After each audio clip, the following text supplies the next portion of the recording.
am joined by Johnnie two and friends. two yes, Cinema 5D. Johnnie, Nino, and in the middle is Matt again. Yep. So Johnnie and friends. Thank you for coming on the show. Thank you, and I must say that the one who is absent is Sebastian. He's our very good friend, but unfortunately he's sick and he couldn't join us. I'm sorry to hear that. It's nothing serious, I hope. No, he Serious just had to enough not stay to be in here, Vienna. unfortunately. So it's Johnnie and friend. Johnnie and friend. But yes. you know, No, that you're Sebastian is implying really that you're with not a us. friend. So in case anybody doesn't know, you guys are now basically Cinema 5D, and Sebastian, I think, started it. That's right. He's not here. How come you guys are tied in now? Explain your connection. We all based in Vienna, and I met Sebastian by For those who remember, Vienna, this Austria. goes to America. It's Vienna, Austria. Not Vermont or something. Basically, go to France, hang right a bit, and then so Vienna, Austria. Can you put in a And, map? Yeah, we just became friends because of our common interest and work. And later on, we met also Nino, and we found out that we're doing basically the same thing. Yeah. We're all freelancers, we're all catering broadcasters, we're all good in what we do, and we also have very good connections to manufacturers. And we independently test equipment and cameras. So Cinema 5D as a platform was already there. The thing is was to try and convert it into a business that also makes sense in terms of sharing information, and because we really believe sharing information is the way to go, and also try to let's say sponsor the time, because you know how it is when you make those reviews for cameras or for equipment. It's very much it's a very much time-consuming thing, and if you want to do it right and not just shoot bricks, you have to plan it. Yeah, and I mean, I would say something about your reviews, which is perhaps slightly different to other reviewers and other reviews of cameras, is that you actually focus on just getting out and shooting in the real world. But it's certainly a trademark of the new Cinema 5D. That seems to be your focus. Is that deliberate? Is that right? That's right. That's right. We try to, because we are all a documentary filmmaker, basically. That's what we do for a living. I'm a freelance cameraman, editor and producer. I work mostly for the BBC in Vienna, but also work for other broadcasters. And that's what I know to do, documentaries. And I try to take the equipment and put it in a real world environment. And that's also we all have do. different styles and brought them together. I met Sebastian. I knew, funny thing, we were in the same city, but I never met him in Vienna, so I always met him at NAB and stuff like that. And I went to him and said, hey, we do the same thing. We should start thinking about doing stuff together, because I did it on my blog, and as I got more and more work, had less and less time to feed my own blog by myself. You know how it is. So Are you still running your own blog? I'm running it, but I'm I'm trying to find a more personal focus for that, and I'm sometimes posting something on both sides, but mainly all the news stuff and everything from IBC is not on my blog anymore. That's all IBC, and if there is a review, it's just broader in Cinema 5D, and we try to bring out our different style. Johnnie mostly does documentaries for the tests. I also shoot a lot of documentaries, but for production companies like Red Bull and stuff.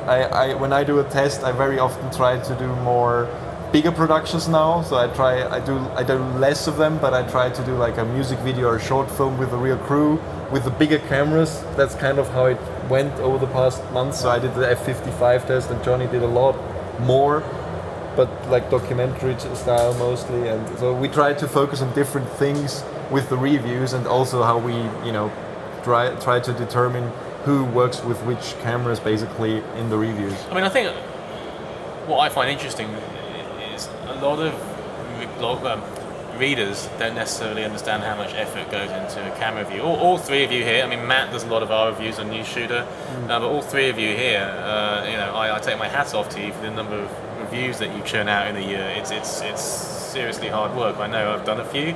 You might have noticed I'm doing slightly fewer these days, and Matt's taking a lot of those duties over, and that's just because it's a lot of work. It's a lot of effort. So It's a lot of effort, and that's why you have to find and create a business model behind it.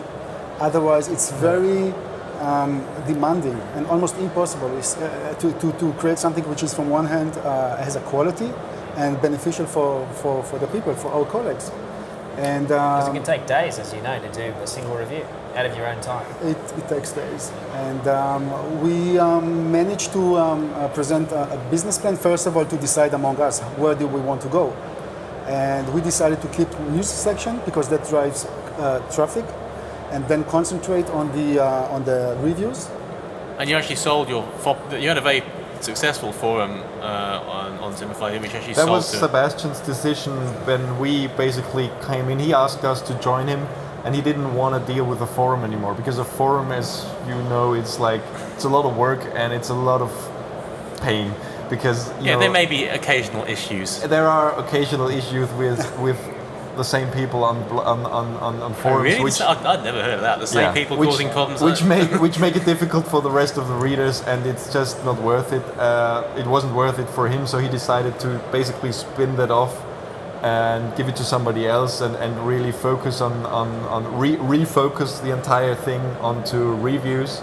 Well, it's interesting. I mean, it's actually interesting whether you'd even call Cinema 5D or indeed Newsshoot a blog anymore. You know, they're actually, I think, just more news, and they're proper websites these days. I look at Cinema 5D, I kind of view it as a proper website. I don't know whether you agree or... For us, Cinema 5D is a brand name, and it's a platform. It's a platform that we can actually do a lot with, and the plans are, you know, we're really thinking forward. And I think the beauty of it, it's sharing information in beneficial ways, but also try to earn money that we can actually continue to do that. Yeah. I mean, it's nothing that, you know, becoming rich or anything. It's really more about maintaining the site on a quality that visitors can come and join us. Because the problem with reviews is now that we all busy with, you know, contract Real work. work and normal work. So you need to we know find how a that way. works. You need to find a way to get some money for the normal reviews in order to actually make them feasible at all. Because it just the time you take for them, you don't have for other stuff. It's Okay, simple well, as so that. that's Just to say one more word, that we managed to find or collaborate with a very strong partner for that. And we were specifically looking for a distributor, like a worldwide distributor, which is B&H in this case, and not a manufacturer, because we wouldn't want to be, you know, if another big company would, let's say, sponsor us, we have a problem, because then we kind of not objective, even if we are objective. Especially camera manufacturers were interested, but it's difficult. What do? You can't test a Canon camera sponsored by Sony, for example. You know, it doesn't make sense, and you can't be you can't do that. Simple as that. Nobody would believe you if you did that. Like your judgment of a camera or whatever. Totally. Okay, so let's move on a little bit. What reviews have you done lately? Let's talk a little bit about the cameras that you've looked at, and what have you enjoyed the most in terms of a piece of Enjoy kit? the most. Do you enjoy kit at all, or is it just like a functionary thing that you just use? You know, it's always many times you have the feeling that cameras have been designed by designers, and somehow there is a feeling that the users, people like us, are not involved in whatever level when they're designing cameras. And I think sometimes that's creates frustration, because things could be much easier for everybody, and we would enjoy and buy more if actually the camera would have been responsive to us. And still, there are some cameras in even the one that I'm using, and I really like it very much, and the quality is really great. It's still more like a video DSLR categorized by one of the manufacturers. You use a 1DC. 1DC. I use that's my private camera. I like very much the flexibility. I like that I can do photos when I need, and then 4K, Full HD, full frame, whatever. I can do a lot with it. But even it's still on the cinema line of Canon. There's some very, very basic functions that are missing. Picking, magnifying while shooting, as if, you know, we need it. We need it to work with. It's a really great camera. Make it a bit better. So, but test-wise, the last test I did was in Southampton with two. That's Southampton. United Kingdom. Sorry. Yeah.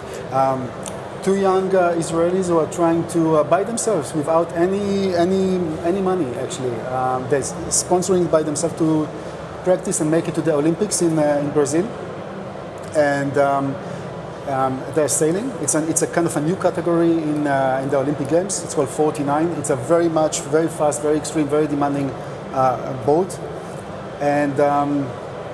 I took from Kinefinity, the Chinese manufacturer. There's a new camera. It's called Kinero Mini, and this is the last camera that usually I would take for documentary style shooting. But you know what? Life would be very boring without trying and daring and yeah. So, well, it's not that big. I mean, it's kind of no. It's a raw camera, and shooting raw in documentary. For me, it's not always beneficial. I do believe that compressed file, ProRes or Cineform or any other form is easier to deal with when you're dealing with documentaries. This is not the perfect, size-wise, it's great. This is the camera to work with, but what the output is not what I need for documentary. And of course, there were some flaws in the camera. It was not like a 100% ready camera. But I must say, first of all, the manufacturer is extremely responsive, and that's very good. When you have some things that you are concerned about, he's okay that you will publish them, because that's part of the deal. If I'm testing a camera, I wanna report the good and the less good things. And things already has been. No, I mean, that's often the difference before you between get off a that, small company and a large company. Yeah. Is a small company, they're more likely to get back True. to you and talk to you than a large conglomerate that's going to take forever to With get the back big to one, you. the problem is you never talk to the right person. Yes.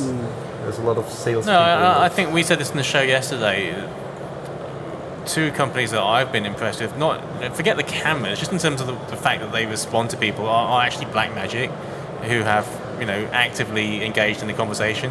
Okay. Sometimes, perhaps maybe it doesn't work out the way that the user wants it to, but at least they're there listening and talking to you. And Kinefinity, who respond to pretty much every query that I've ever sent them about what this does or why this doesn't work and what's going to happen in the future. And I guess I would like to see more camera manufacturers engaging with their users a little bit more. I think the awareness is there. I mean, obviously, I guess you feel it too. There is really open communication. At least, I would say from the major manufacturers, 90% of them, it's very easy to communicate with. They understand that through sites and blogs like us, they can communicate to the people. And as long as they give us the freedom to tell the truth the way we see it, in the sense of, if you shoot a commercial, I guess your findings will be different if I shoot documentaries. But I can only contribute from my experience. And that's why sometimes it's good. We test the same camera in a different ways, because we do different stuff and do it differently. But most of them do understand that it's better to hang next to each other than let's collaborate. That's better. So, Nino, what have you tested or played with lately that you really rate? I also tested. I did a little test. Like usually we focus on the real world tests, but what I was really interested in, I took the Kinefinity to a shoot in Croatia, a music video shoot, and aside from that music video, which will take another month or so to be finished, I used it to do a latitude comparison between the 5D Mark III Magic Lantern hacked RAW versus the Kinefinity, simply because these cameras are very similarly priced, and you can get RAW out of the 5D, as we all know, with Magic Lantern. So I just put them side by side and ran through, a few f-stops and tried to do RAW corrections. What were your feelings? Which one do you think? I think won? I hate this thing, win, lose, but I mean, it's. I was surprised. Like, I know you can't really judge raw images on the camera, but you always end up doing it because that's what you do. And from the camera, it looked like the 5D image has more latitude. But of course, once I put it into DaVinci and then also Photoshop Lightroom RAW Convert, it was quite clear that the Kinefinity held the highlights better, while the low light, which is expected, was better in the 5D Mark III, simply because the sensor is much, much bigger. Yeah, pretty much nobody has better low light Yeah. stuff than Canon. Exactly. I mean- At least at that price point, anyway. Yeah, and it's a huge sensor. Of course, there is more to work with, I guess. Image-wise, I lean towards the 5D Mark III, I have to say. But I love the image of the Kinefinity, and they were surprisingly similar with regarding latitude. There are differences, but it's not. I took my friend in front of the sun, like sunset over the sea, complete backlight without any fill light, and we were able to pull up all the shadows up until f22, which is quite amazing on both cameras. Of course, it gets a bit noisy, but it's still usable. Wow. Okay. Yeah. In terms of color, did you have a preference? Which one of those two was grading better? I'm a big sucker for the Canon look still. Nothing else I can say. I mean, just out of the camera, I just like the colors that Canon cameras produce. But even in the raw hack, the Magic Lantern even hack, the raw, yeah.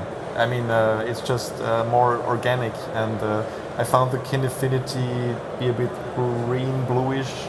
skin tones. Times the skin tones are not as saturated, I would say. It's like Okay. And then if we're going to talk skin tones and color and everything else, I mean, this show has been all about, it seems, one camera, which is probably beyond the price range of me right now. But anyway, Ari has brought out the Mirror. Can I just ask the two of you, what quick take on that? You've looked at it, played with it? We looked at it, and we hope very soon to share our experience with it. And I think Ari is doing a very smart move with the camera. I mean, that camera almost feels like, it's so like back to the old. You put the camera, it's very comfortable. The ND filters are there. That the sensor is very good. The quality will be very, very nice. And that in 3 years they will sell us the 4K version. So everybody's happy. No, come on, 8K version. no, they don't care. They actually give us stuff when we need it, not years before we need it. So I think it will. You're a fan then. You'd like to use one of these more Yeah, regularly? I'd love to, and I agree. I think that it's great that Ari doesn't run after every trend, which is lately 4K. I think 4K is nice in acquisition. It's nice to have the opportunity to reframe, to stabilize and stuff like that. But it's something I wouldn't need on 90% of my shoots. And ProRes over RAW, ProRes over Ari RAW or Red Code or whatever else. Same thing. RAW is nice to have, but also not for my productions. 90% or 95%, I don't need RAW. And Okay, it's not, but that will change. I think- ProRes 444 is a Yeah, it's pretty good again, that will plenty. change very Yeah. soon when Adobe. I'm personally working with Adobe Premiere, and next month when the new update will come, and then it will be possible to work with RAW and JPEG 4K. That will make things much easier, because I think even if we always look for a total solution, camera is just a camera. It's the beginning of the whole thing. But if the workflow is becoming easier and not more expensive, and then I can decide, if it's easier for me to shoot and edit in 4K, and then I can decide according to my client what to deliver. Yeah. Then it's total freedom. I think right now the biggest problem was the workflow, the editing is not that easy, especially if you want to color correct, relink, not relink, and all of that stuff. It's getting much easier, and it will be Yeah, easier. basically offline editing has been the way this 4K and Yeah, that's why high resolution has been handled for a long time. But it seems like we're getting to the point where you might not certainly for not saying feature films, but short corporate shoots, Yeah. short documentaries, you might actually be able to just edit it straight without having to go But to an that's offline. what I like about the F55, which I have been shooting a lot with over the past few months for the Red Bull documentaries, because it's great that you have this new codec, the XAVC 4K and also HD, and actually they only produce for HD, but the cool thing is you can shoot in 4K and get an instant proxy, generated within the camera as an MPEG-2 XDCam HD. Nobody talks about that somehow, I don't know, but it's a huge feature because that's a broadcast codec. You can do a proxy edit with a previous broadcast standard, basically, and then online it into 4K if you need it, and it won't take any longer than editing normal HD. I create my own proxies with the 1DC. I record internally 4K. I output the signal to the Ninja, and I get very nice APS-H vision on the Ninja. So people know, be clear, it's this Canon 1DC, you're taking the HDMI feed out simultaneously to recording internal 4K, and you're feeding it to an Atomos Ninja external recorder where it's recorded in ProRes 4.2. And I can control the Atomos 3. Zero. It's one record button. I don't have to worry about it, and it's working. And I have a very nice quality, HD quality if I need, and it's also a safety. So actually, so it records 422 ProRes, but it's actually only. Do you know what the output is on that camera? Is it 420? The HDMI output is actually. No, this is the output. I think it's still 420. Yeah. Okay. Yeah. Just to be clear. Yeah. Okay. What else have you seen at the show that you think is like, oh my word, that I have to have that, or I at least want to test it straight away? You first or me first? I think once again we saw more and more Movi, competitors, the Evergreen, but it's not as big as a hype as it was at NAB. But still, I mean, it's interesting that everybody's coming out with them now. Yeah, they really are everywhere. They are everywhere. It'd be interesting to see which one will, except for the Movi, which is relatively expensive, will be, a good competitor at a more competitive price. Are you going to buy one? I'm the next one in line if I want it. I pre-ordered it just because I was... The Movi. I pre-ordered it because I had the opportunity to be one of the first ones to pre-order it. And I paid my down payment, and I would have to wire the money like today or tomorrow to get it. I'm not sure.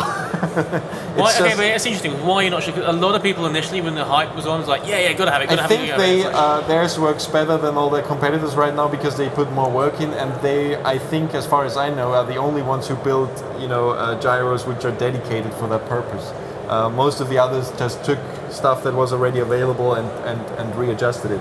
So, and I just tried it again. It works very well. My only concern is, will the others be, as good within months, and can it make its money back within time? Okay. I love the fact that you said that. Yeah. Because this is the one thing which I think, marks a lot of the amateurs. Yeah. I mean, nothing wrong with being an amateur. I'm not saying amateur in a derogatory way, but amateurs and people who are professional insofar as they make their living, all of their living, from this industry, from shooting and working on productions. And any piece of equipment that you're looking at has to make its money back. I think you have to make a clear definition. What is a rental piece and what is a private piece? Which means if I'm working with a certain amount of a certain gyro, and which costs whatever, and I know that I can charge my customer a certain amount of money and cover it if it's a 3,000 euro or 4,000. But if it's a 15,000 euro or dollar, that's kind of moving into a different category. It's more like for the rental, and then you have to, before you invest the money, how fast can you cover your cost? Yeah, you have to think about things like with the Movi. For example, the Canon C300 was one of the best investments I ever made because that made its money back in no time. Such a popular camera with all the TV stations now, it's crazy. And very often I have to rent a second or third one for productions.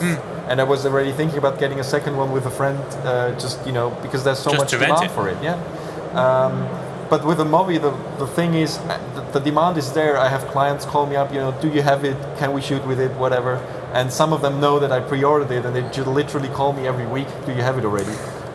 So I'm tempted, but the problem is you can't operate it alone. So you need actually either. Well, you can operate it alone, but it's better to. It's limited capacity. In a professional feature film style. And if you're Arnold Schwarzenegger, then you have the big biceps. You at least need. Johnny's okay. He needs to have my body to operate. Yeah, you at least need a first AC with a remote follow focus if you don't have your own. So maybe that's actually how you ask for a cameraman's reel when you want to see how good they are. Yeah. For Movi operators, we could have a thing where they just stand there holding the thing and you film them, and the person who stands there longest with the biggest biceps is the one you hire because then you know that they can hold it for more longer than 10 minutes. Well, that's another thing with it. I just used it again, and literally after 5 minutes, my back was hurting a bit. So that's the question: do you need to be, in the gym every day in order to be able to use it all the time?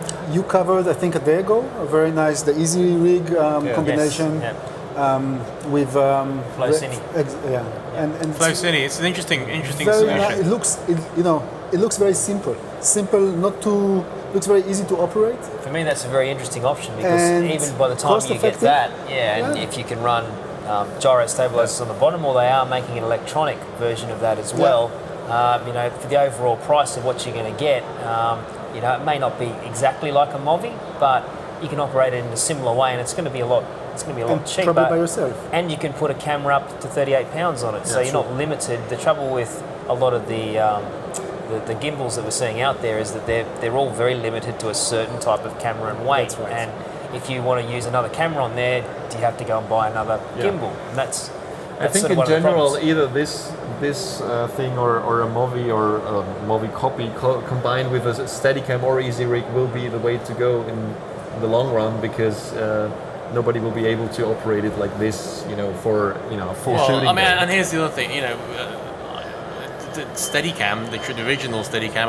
and things like it, they're not out of the picture yet either. Yeah, they never will be. No, but it's funny how things are moving. It's a matter, again, we talk a lot about technology, and first is the drones, the quadcopters, and now it's those stabilizers. Yeah, we looked at NAB with all the drones, and then you look here and there's not many drones at all. Exactly. I mean, it's very funny what happened to the good old days, camera on the shoulder, wide angle lens, and just, I'm joking, but I'm just saying there is always a way. And